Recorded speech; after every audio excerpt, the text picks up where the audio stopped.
Prabowo 3 kali berbohong ketika mengatakan 99% rakyat Indonesia hidupnya pas-pasan. Bahkan sangat sulit.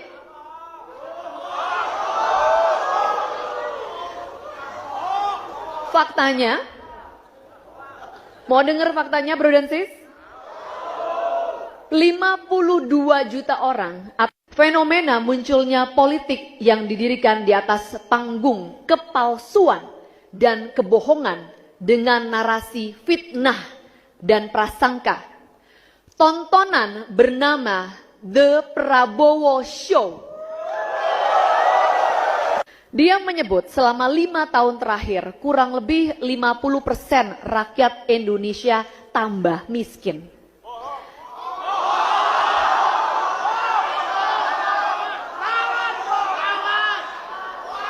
Faktanya, jumlah orang miskin Indonesia saat ini adalah yang terendah sepanjang sejarah Indonesia merdeka.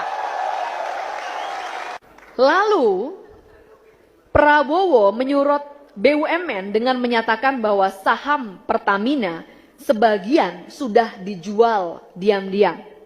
Bahwa Garuda, PLN, dan perusahaan gas negara bangkrut. Bahwa BRI banyak hutangnya. Faktanya, nilai aset BUMN 3 tahun terakhir naik 2.700 triliun rupiah.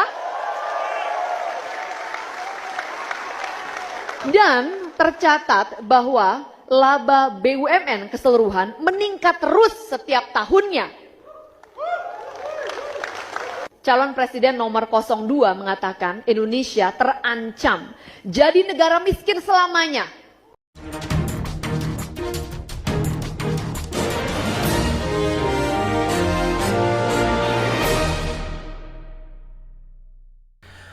Selamat sore para netizen dimanapun kita berada, salam inspirasi bagi kita semua. Wah, ya ini bagus begitu kan ya.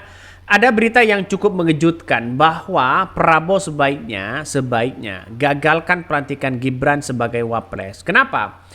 Ya banyak muncul spekulasi begitu kan. Satu soal terikat dengan ada dugaan-dugaan akun Fufu Fafa. Yang kedua, takut kejadian-kejadian ini orang-orang ya pendukung-pendukung Jokowi di tahun 2014-2019 yang jelas ini akan tetap mendukung Gibran, bukan mendukung seorang seorang Prabowo-nya. Ini banyak muncul spekulasi itu begitu. Salah satu bukti yang kemudian kita lihat begitu bagaimana pernyataan dari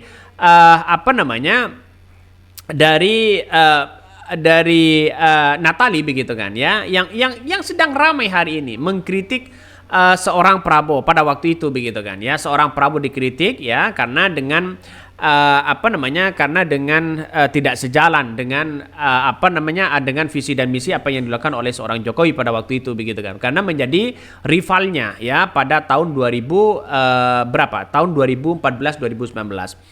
Ya, ketika ungkapan-ungkapan itu yang jelas begitu kan ya, ini pasti melekat ya dalam kritikan-kritikan itu. Bagaimana ya dia mengatakan begini, kebohongan ya Prabowo dibongkar oleh tim sesnya sendiri. Itu dulu begitu kan ya. Itu video-video lama sebenarnya. Tapi kita lihat saja PSI itu ya tetap mereka peduli terhadap Gibrannya, bukan Prabowo-nya di situ. Ya karena ada Jokowi ya yang kemudian seolah-olah baik kepada seorang Prabowo. Ini yang mesti kita hati-hati di kepemimpinan seorang Prabowo. Ya partai-partai yang kemudian kita lihat begitu kan ya, bisa saja bermain diam-diam di situ. Makanya dengan adanya seperti ini ya harus diwanti-wanti seorang Gibran. Tidak perlu bagi kami ya secara akal sehat tidak perlu seorang Jokowi ini menggagalkan semuanya ya untuk pelantikan seorang Gibran. Karena ini kalau digagalkan malah terkesan ada kemunduran demokrasi yang sangat luar biasa. Karena ini ada pilihan langsung. Ya saya hargai karena masyarakat memilih langsung begitu siapa pemenangnya di situ. Makanya dengan adanya seperti ini bahwa perlu dengan hati-hati. Maka Gibran ini harus dikunci oleh seorang Prabowo. Kalau bisa ya pindah ke IKN mereka ya seperti Gibran ini. Ini mesti hati-hati. Partai-partai yang kemudian dekat ya di situ dengan kekuasaan, yang dekat dengan seorang Gibran, ini mesti hati-hati begitu. Makanya inilah yang kemudian tantangan ke depan seorang Prabowo pasti tahu begitu kan ya. Karena orang-orang yang mengkritik dulu terhadap Prabowo, mulai dari akun Fufu Fafa, mulai dari orang-orangnya Jokowi, banyak yang mendukung seorang Prabowo. Dan begitu pula sebaliknya, pendukung-pendukung di tahun 2014-2019, sebagian besar juga tidak mendukung Prabowo ya di 2024. Inilah yang kemudian ya orang-orang bisa melihat di situ begitu. Dan ini mesti hati-hati ya, mesti hati-hati. Makanya dengan adanya seperti ini, saya kira masyarakat bisa melihatlah gerak-gerik ruang lingkup mereka. Tapi ya inilah politik begitu kan. Mau bagaimana lagi ya? Oke lah sekarang bisa beroposisi, berkoalisi. Tapi sewaktu-waktu bisa saja mereka tetap berkoalisi. Karena semua partai itu punya kepentingan-kepentingan besar ya. Maka kalau Gibran digagalkan saya kira sulit ya untuk itu. Tapi kalau nanti tetap dilantik ya, tetap dilantik terus kemudian mereka dikunci ya kita bermain dengan PDIP. Bisa saja itu begitu. Ini menurut saya pribadi sakitnya luar biasa. Ketika bagaimana di Natali mengkritik seorang Prabowo, bagaimana akun Fufu Fafa mengkritik seorang Prabowo, Prabowo cukup tahu di situ begitu. Dan bahkan tidak hanya itu begitu kan ya. Dan tidak hanya itu, bahwa seorang Prabowo pernah diberikan penghargaan oleh PSI begitu kan ya. Penghargaan terkait dengan award kebohongan begitu kan pada waktu itu begitu kan ya. Pada waktu itu seorang Prabowo ya diberikan penghargaan kebohongan terlebay ya awal tahun 2019 ya, itu di Partai Solidaritas. Bagaimana tidak kecewa begitu kalau toh pada hakikatnya seperti itu begitu kan ya. Jadi artinya apa? Artinya kalau kita melihat dengan angka-angka itu begitu kan ya, penghargaan-penghargaan itu, saya kira ini harus tahu begitu seorang Prabowo ya, seorang Prabowo harus tahu lah ya, kasihan di situ.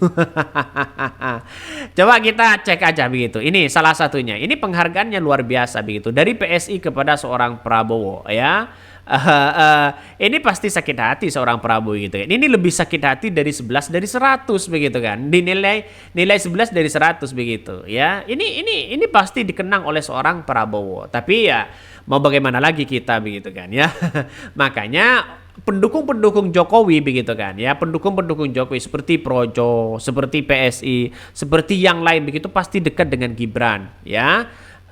Tidak lagi dengan Prabowo-nya begitu. Kalau Prabowo-nya saya kira ya sudah tahu sendiri karakter dan rekam jejak dari seorang pendukung-pendukung seorang Jokowi begitu. Akun Fufu Fafa saja dikritik mengkritik habis-habisan kepada seorang Prabowo begitu. Ini gimana begitu. Makanya dengan adanya seperti ini saya kira ini harus waspada begitu kan ya, harus waspada dengan adanya orang-orang orang-orang Jokowi di situ begitu. Ini harus waspada, benar-benar harus waspada ya. Takut apa ya? Takut sewaktu-waktu mereka takut digulingkan, takut ini dan sebagainya. Itu yang mesti kita hati-hati begitu kan ya. Walaupun tidak digagalkan tapi kan perlu dengan kehati-hatian, apalagi digagalkan. Coba kita baca beritanya, ini sangat menarik ya beritanya. Ini Prabowo sebaiknya gagalkan pelantikan Gibran sebagai Wapres. Kenapa? Coba kita baca ya. Direktur Rumah Politik Indonesia Fernando Mas yang menyarankan Presiden terpilih Prabowo Subianto periode 2024-2029, Prabowo Subianto dapat mengambil sikap tegas dengan berupaya mencari cara agar Gibran Rakabuming Raka tidak dilantik sebagai wakil presiden karena tidak lagi memenuhi syarat. Permintaan Fernando itu didasari ya pada mencuatnya akun Kuakus Fufu Fafa yang terindikasi milik putra sulung Presiden Jokowi, yaitu adalah Gibran Rakabuming Raka. Bahkan ya seandainya saya Prabowo Subianto, saya akan mengambil sikap tegas untuk Gibran dengan berupaya mencari akar tidak dilantik sebagai Wapres ya, sebagai Menteri Pertahanan. Kata Fernando ya, tentu Prabowo mudah untuk mencari informasi terkait itu. Pasti tahulah begitu kan ya. Ruang lingkupnya pasti tahu. Artinya apa? Artinya setidaknya Prabowo tahu siapa pemilik akun itu begitu ya. Makanya mungkin akan tindakan dari seorang Prabowo ini untuk menjaga stabilitas politik ya, stabilitas politik untuk menjaga bagaimana nanti setelah setelah bersama dengan Wapres Gibran begitu kan. Mungkin akan menjaga stabilitas karena ini masih belum dilantik ya. Kalau belum dilantik ya dibiarkan aja dulu begitu. Tapi setelah dilantik kita tunggu saja ya. 1 tahun mungkin akan bersama dengan Jokowi. 2 tahun mungkin akan pudar di situ, ambiar. Karena persiapan dari seorang presiden di situ ketika 3 tahun ke atas atau 4 tahun ke atas begitu kan. 4 tahun ke atas itu sudah muncul nama-nama yang kemudian maju di kepresidenan, di calon presiden. Maka inilah yang kemudian Prabowo sibuk sana sini mencari sana sini. Maka kalau Gibran tidak dikunci, yang jelas partai-partai yang kemudian akan mendorong orang yang tidak suka kepada Prabowo bisa saja ya berbelok arah begitu kan ya kepada seorang Gibran. Bisa saja itu terjadi. Yang namanya politik begitu kan. Makanya Prabowo perlu hati-hati begitu kan ya di balik ini semua. Saya kira kan sudah ketahuan ya seperti ini rekam jejaknya apa dan sebagainya pasti ketahuan. Mungkin itu yang kami sampaikan. Tonton terus channel Hodari Podcast Rakyat ini. Jangan lupa di subscribe.